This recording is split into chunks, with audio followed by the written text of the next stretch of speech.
एकदा माणसाला चित्त अभ्यासातून गेलं की काही केलं तरी अभ्यासात घेतच नाही. अभ्यास करावा वाटतो वाट्या खाणं वाटतं तिकडे आणि एकदा अभ्यासात चित्त रमलं काय मग त्याला बाहेर यावं.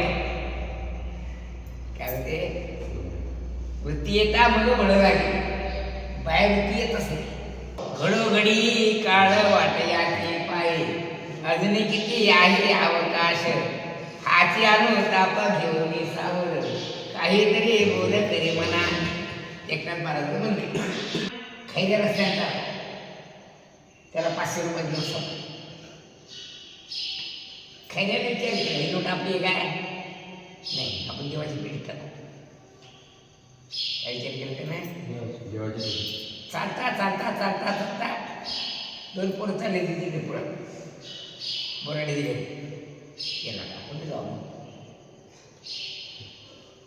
गेला कोपऱ्यावर घेताय ना पोर काय काय करून काही पण घेतलं पुढे घेतल्या काही पण चिक्कू घेतले हे सगळं घेतले गेले पैसे खर्च. म्हणून म्हणतात ज्या वेळेला माणसाला सद्बुद्धी निर्माण होईल त्याच वेळा ते करून मोकळं. कारण बुद्धी कधी बदलत नाही सगळं काय काही नाही. पहिले काय वाटलं देवाच्या भेट चालतं पुढे काय झालं पोराची मागे गेला गेल्याच्या गेला ते पोरं काय करत होते चिंगम घेत होते याला टाकून जावं. काय झालं धर्मकार्य घडले काय तेव्हा ज्या वेळेला माणसाला धर्मबुद्धी निर्माण होईल त्याच वेळा धर्मकार्य करून मोकळं व्हावं. थोड्या वेळ करून म्हणलं ते काही जमत नाही. कल करे सो आज करे सो अगदी करू कारण बुद्धी कधी बदलत काही सांगता येणार जवळ हे सगळं सिद्ध आहे तेव्हा तू आपले स्वैतप आहे. काय म्हणतात हात चालावया पाय ते पाय चांगले आहेत हात चांगले आहेत बुद्धी चांगली आहे बुद्धी काही भटकली नाही अजून काय सांगतात तेव्हा तू भजन करून घे. कारण 2 दिवसाने 18-19 वर्षाचा झाला म्हणजे मग काय होईल बुद्धी बदलून जाईल. काय मग अर्धी बुद्धी बायकोत जाईल अर्धी बुद्धी आईजवळ येईल. त्याच्यानंतर लेकरबाळा झाले की लेकरबाळात बुद्धी जाईल काही बायकोत राहील मग इकडे असं म्हणजे आता सुचणारच नाही. त्यापेक्षा आत्ता सगळं करून आताच भजन करून काय सांगतात जवळ सगळं सिद्ध आहे हात चालावया पाये तेव्हा तू आपले स्वैतप आहे. काय काय सांगतात रे तू आपल्या हिताचा विचार कर. पांगीला डोळे विषय संगी अजून विषयाच्या संगतीनं तुझी बुद्धी पांगलेली नाही तर तू काय कर नाही आपण मोठं झालं भजन करू. तू मोठं झालं तसं काही करशील तर ते आताच भजन करू. काय सांगतात काय सांगतात आता छडी खाऊन का होईना आता भजन करशील उद्या छडी आधी तर अंगावर जाशील अंगावर काय नाही. त्यापेक्षा आत्ता करू उद्या मुका होशील डोळे लागतील खेळता खेळता लहान पडून जाईल मग भजन कसं करशील असं काय उद्या काय होईल काही सांगता येणार. कल की बात काय खुदा की हात तुझ्या हाती काय नाही उद्या काय होईल काही सांगता येत याच्यासारखे पोरगो काय नाही गव्हर्नमेंटचं थोडंसं पुढे गेले ते रिक्षावाले वरती ते त्यांनीच गेले तेव्हा उद्या काय होईल काही सांगता येईल काय. मग उद्या भजन करून म्हणण्यापेक्षा आत्ता कर आज्ञा आत्ता कर कारण थोड्या वेळात काय होईल काय सांगता येणार. तेव्हा जवळ सगळं सिद्ध आहे हात चालावया पाय तेव्हा तू आपले स्वैतप आहे. काय भजनाचा छंद लागला पहिला महत्वाचा मुद्दा बुद्धी शुद्ध होती. काय होते माणसाला चांगले संकल्प निर्माण होतात. काय होते माणसाची बुद्धी शुद्ध होते. चोऱ्या करायची भावना राहत नाही, खोड्या करायची भावना राहत नाही. भजनात काय होते? बुद्धी शुद्ध होते. आणि शुद्ध बुद्धी झाली की ती बुद्धी स्थिर होते. आणि बुद्धी स्थिर झाली इथे वा मास्तर जे शिकवतात ते चटकन ज्ञान राहतं. मी तुम्हाला सांगतो मी अभ्यासच केला. काय मी पहिल्या वर्गापासून शेवटपर्यंत काहीच अभ्यास केला नाही. शाळा सुटली की काय करायचं, मी एक देऊळ केलं होतं आणि त्या देवळापुढे देवापुढे जाऊन बसायचं. आणि माझ्या पेटीसुद्धा एक देव असायचा. त्या काळात पेटी असायची शाळेत बॅग मध्ये. मी अभ्यासच केला. मला पास कसं काय झाले?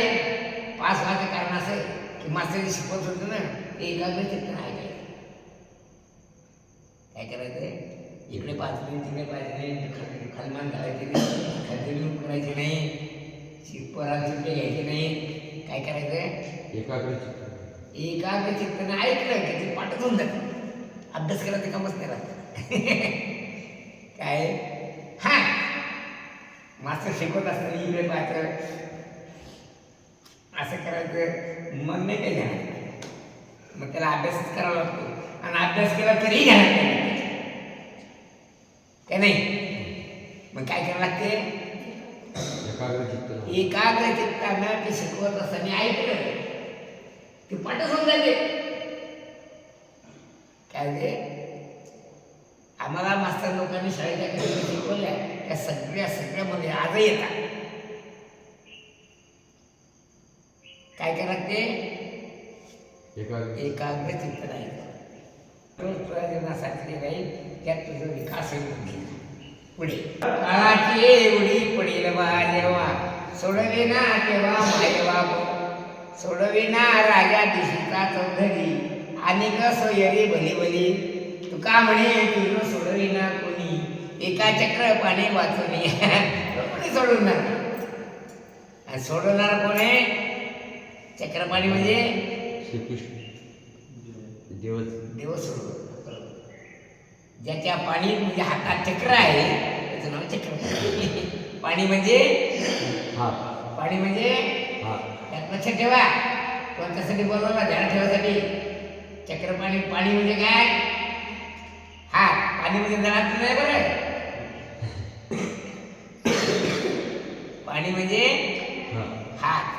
चक्रपाणी म्हणजे ज्याच्या हातात चक्र आहे असा, त्याचं नाव चक्रपाणी. कोणाच्या हातात चक्र आहे? कोणते चक्र? सुदर्शन चक्र. कोणाच्या हातात आहे? देवाच्या. देवाशिवाय तुला कोणी सोडवणार नाही. म्हणून काय करायचं? कल करे सो आज करे सो अगदी करो, आत्ता करो. कारण उद्या म्हणलं की उद्या काय होईल काही सांगता येणार काय. लहान मोठा भेदभाव इथं नाही. कोणाजवळ काळाजवळ त्या तसं अग्नी लागला की खाऊनच टाकते काय. म्हणून विद्वान लोक अग्नीला सर्व भक्षक म्हणतात. सर्व भक्ष म्हणजे सर्व भक्ष म्हणजे जे सापडत तो खातोच. अग्नी सर्व भक्षक आहे म्हणजे अग्नी सगळ्याला खातो. जो कोणी अग्नीला आश्रय देईल त्याला तो खातो. समजा तुझ्या हातात अग्नी आणलं तर हाताला खातो. दत्राला आणलं तर बदला खातो का नाही. डोक्यावर ठेवला तर केस खातो नाही.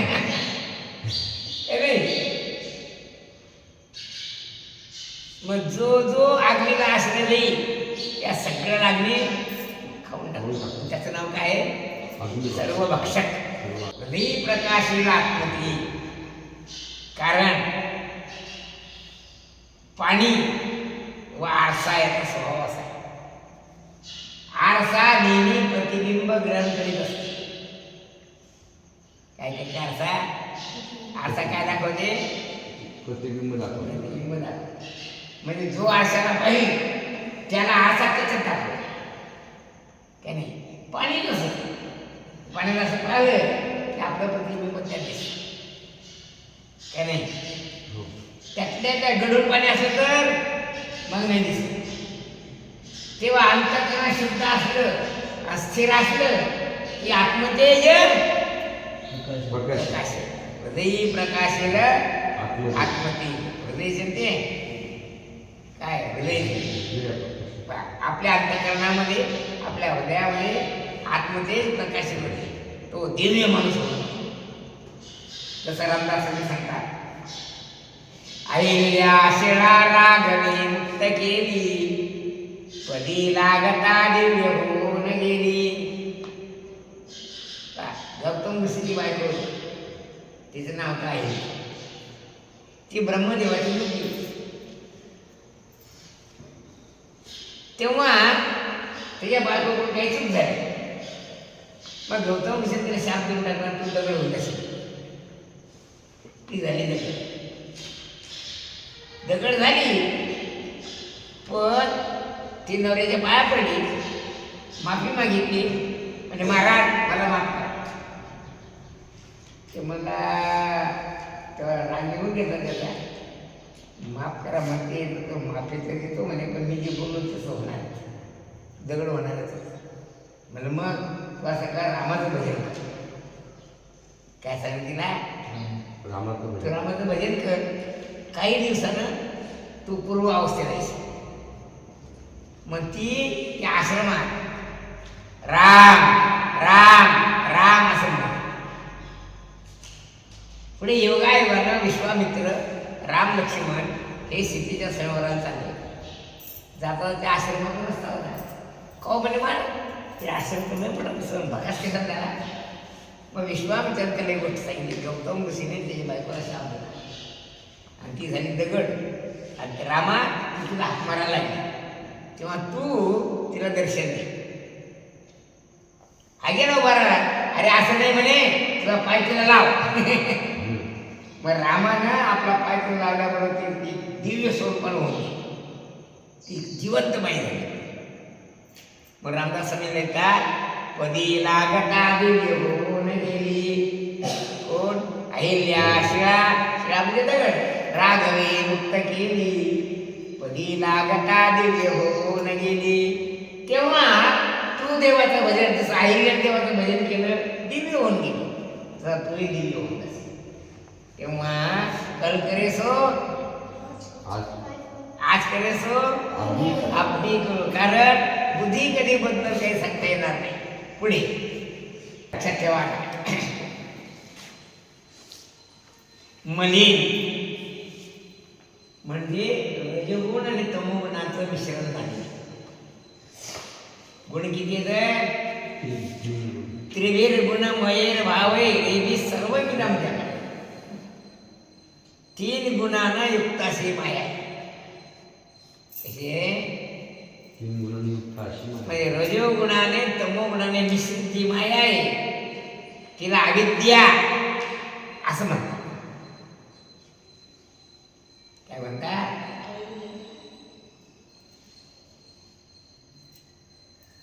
आणि अविद्येचा स्वभाव आहे आवरण घालणे आणि विक्षेप निर्माण करणे. हा अविद्येचा स्वभाव. अविद्या म्हणजे अज्ञान. दुसरा अविद्या शब्दाचा अर्थ, याचा अर्थ एकनाथ महाराजांनी सांगितला. अविद्या हे नावे मी विद्यमानची नव्हे, हे अविद्याचे स्वभाव हे सांगत असे. एकनाथ महाराजांनी अविद्या या शब्दाचा अर्थ केला. आणि काय सांगितलं? ती स्वतः सांगायला मी नाही. काय म्हणजे नाही. विद्या म्हणजे विद्यमान. मी विद्यमानाची नाही. याचा सरळ मराठीत अर्थ जी नाही ती माया. मा म्हणजे नाही, या म्हणजे जी. लक्षात ठेवा शब्दाचा अर्थ. मा ते सर्वस्व कर्मणी म्हणजे काय? तुला कर्मामध्ये तुझी बुद्धी होऊ नये. नये म्हणजे मा म्हणजे नाही. या म्हणजे जी. माया मा म्हणजे नाही आणि जी या म्हणजे जी नाही ती माया, तिचे नाव माया. तसं अविद्या म्हणजे जी विद्यमान नाही तिचं नाव काय आहे? माया. अविद्या. माया च विद्या स्वयमेव भवती. हे ग्रंथकार सांगतात. काय आवरण विक्षेपमान झाली तिचं नाव अविद्या. आणि आवरण घालायला नाही तिचं नाव माया.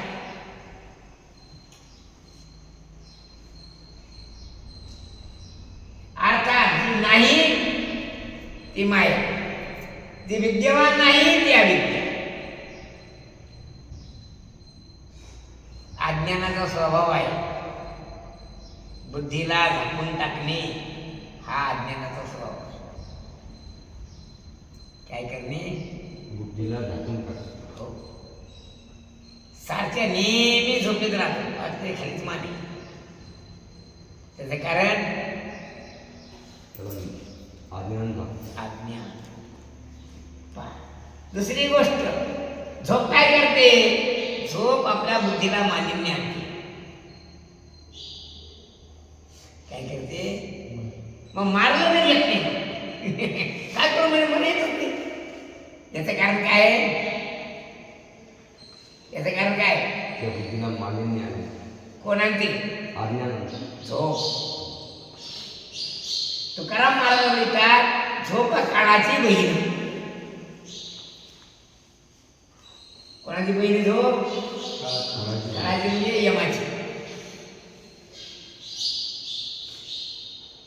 अर्थात यम काय करतो? काय करतो यम? त्याला मरून टाकतो. यम काय करतो? जीवाला मरून टाकतो. आणि त्याची बहीण काय करते? त्या बुद्धीला मारते. मग आता प्रश्न असा आहे की झोप इतकी खराब आहे, मग येते का माणसाला? त्याचं कारण जास्त खाल्लं झोप. काय झोप येते? झोप आली की बुद्धी माणसाची मंद होती. आणि बुद्धी मंद झाली की त्या दगडात आपटलं तरी त्या समजत. म्हणून आपल्याला समजण्याकरता शहाण्या माणसाने काय केलं पाहिजे?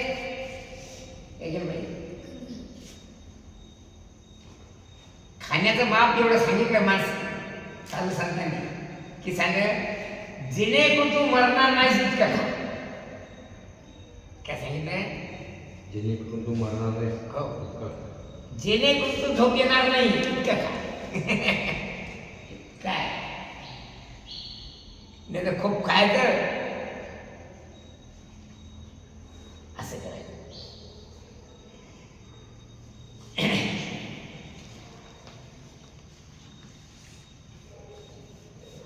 म्हणजे झोप काय करते? बुद्धीला मंद करते. अज्ञान काय करते? आवरण निर्माण करते, म्हणजे झाकून टाकते. काय करते? झाकून टाकते. अज्ञानाचा स्वभाव आहे. अंधार पाडणे अज्ञानाचा स्वभाव आहे. नाही, अज्ञान म्हणजे अंधार असं ध्यान ठेवा. अज्ञान म्हणजे काय? अंधार. मग ज्या माणसाला जास्त अज्ञान आहे तो नेहमी अंधारात राहतो. शाळेत गेला तरी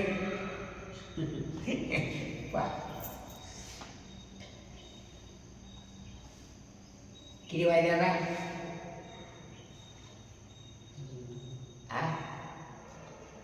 ठीक आहे, 5 मिनिटे कमी. 7 मिनिटे.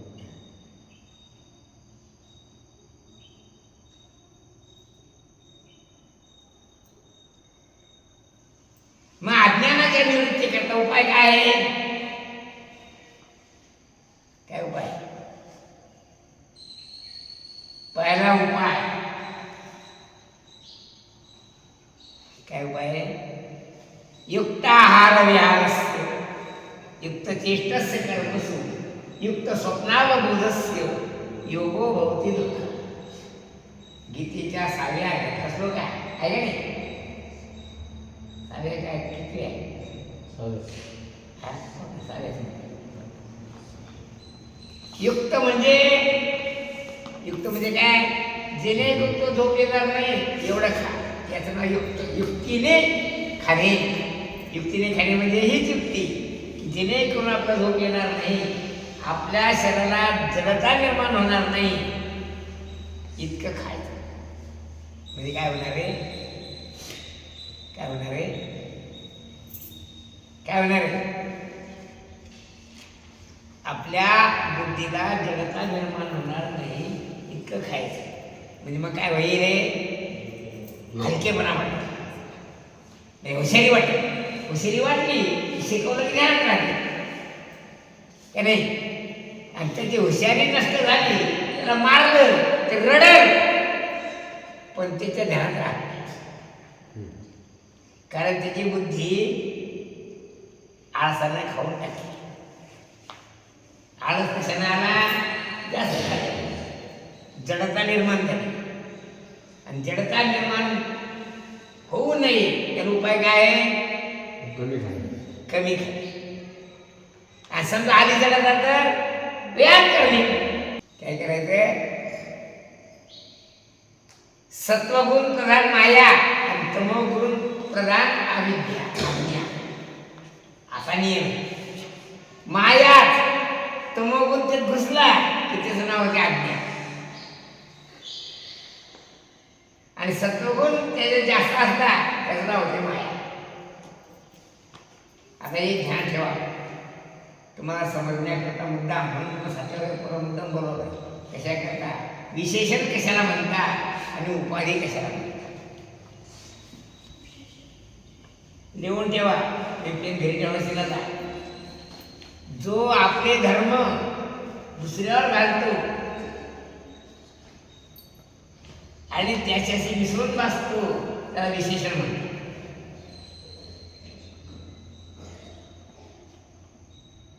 काय म्हणतात? जो आपले धर्म दुसऱ्यावर घालतो आणि त्या दुसऱ्याशी मिसळून बसतो त्याचे नाव काय आहे? विशेषण.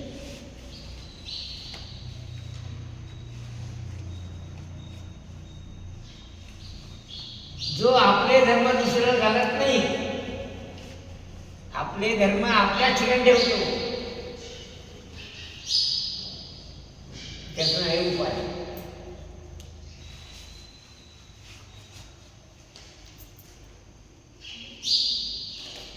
उदाहरणार्थ खैर्या कोणता?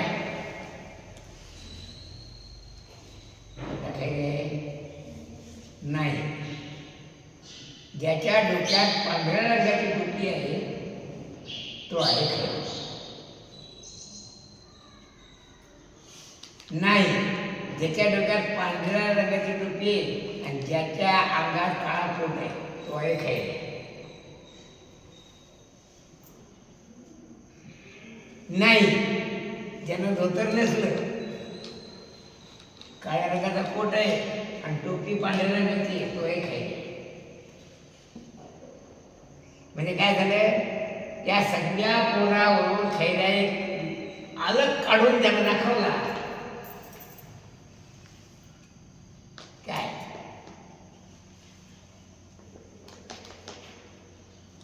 नाही.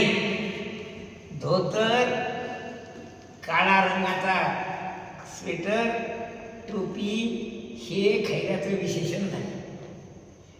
काय नाही? काय नाही? कारण विशेष वस्तू जे मिसळून बसते त्याचं नाव विशेषण. लक्षात ठेवा, विशेष आणि विशेषण बरोबर विशिष्ट. पाठ करा व्याकरण पडले. काय? विशेष अधिक विशेषण बरोबर विशिष्ट.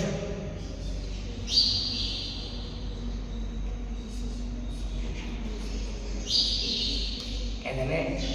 विशिष्ट अधिक विशेषण बरोबर विशिष्ट. म्हणजे खैऱ्या पण त्याला विशिष्ट पुरुष आहे. तर विशेषण काय आहे? उदाहरणार्थ जरा काळा घोडा, काळा रंग घोड्याला मिसळून बसतो. काळा रंग स्वतंत्र राहत नाही. काळा रंग घोड्याचं स्वरूप होऊन जातो. अर्थात जे आपले धर्म दिसून घालते त्याचं नाव विशेषण आहे. म्हणजे काळा रंग घोड्याला मिसळून बसतो म्हणून काळा घोडा विशेषण झाला. काळा रंग विशेषण झालं आणि घोडा विशेष. विशेष्य आणि विशेषण बरोबर विशेष. आता किती वाजले?